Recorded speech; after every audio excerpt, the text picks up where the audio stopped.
আমি প্রথম দিন যখন এসেছিলাম, that is on 1st January, had no idea এরকম যে বাইরে থেকে আমরা অনেক কাজ করতাম যখন রাস্তা দিয়ে, তখন বাইরে যে দুপাড়ার কাঁচের ঘর ওটুকুই মানে দেখতাম। তো ন্যাচারালি ভেতরে যত স্পেস আছে হ্যাড নো আইডিয়া আমাদের, সেই জন্য এটার সঙ্গে আমরা তেমন কনসিডার করিনি। কিন্তু সামবডি সেড যে না, ইটস বিগ এনাফ। তখন আমরা গেলাম এবং ভেতরে যে এই লনটা বা এক্সটেনশনটা ভেতরে দিস এই হলটা এটসেট্রা, এইগুলো দেখে দেখলাম যে এইরকম জায়গায় একটা এত spacious hall and so elegantly that is decorated, একটা ওপেন স্পেসও আছে এখানে এবং বাইরে, and full of greenery outside. বাইরে থেকে তো মানে ভেতর থেকে মনে হয় না যে আমরা গড়িয়াহাটে বা বিদ্যালয়তে একটা এত ক্রাউডেড এরিয়ায় আসি, মনে হচ্ছে একটা সেগ্রিগেটেড, একদম আইসোলেটেড একটা পিসফুল জায়গা, মানে একদম সারাউন্ডেড বাই নেচার ইনফ্যাক্ট। তো দ্যাট অ্যাট্রাক্টেড মি।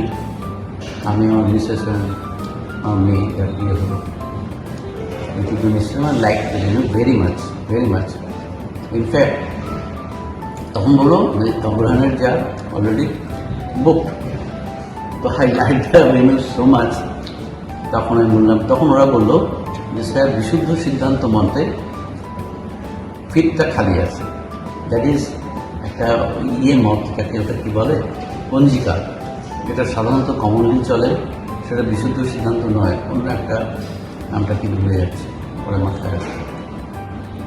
তখন আমি পাত্রপক্ষকে ফোনে জানালাম যে weather this is permissible or not.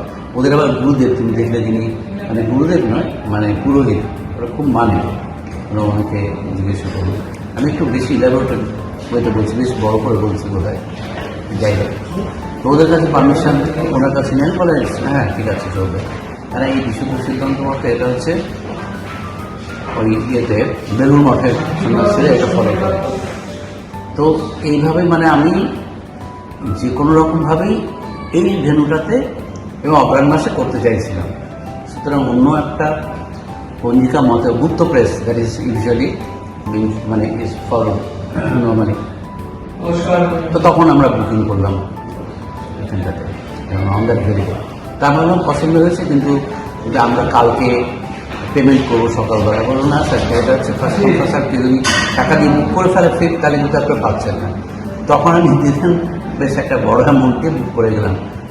মানে এটা হচ্ছে আমার, তার মানে বলতেই পারছো তুমি, এটা রিভিউ দিচ্ছি যে আমার এতটাই ভালো লেগেছিল যে ambience etcetera and total set up, এইভাবে আমি এটাকে বুক করেছি।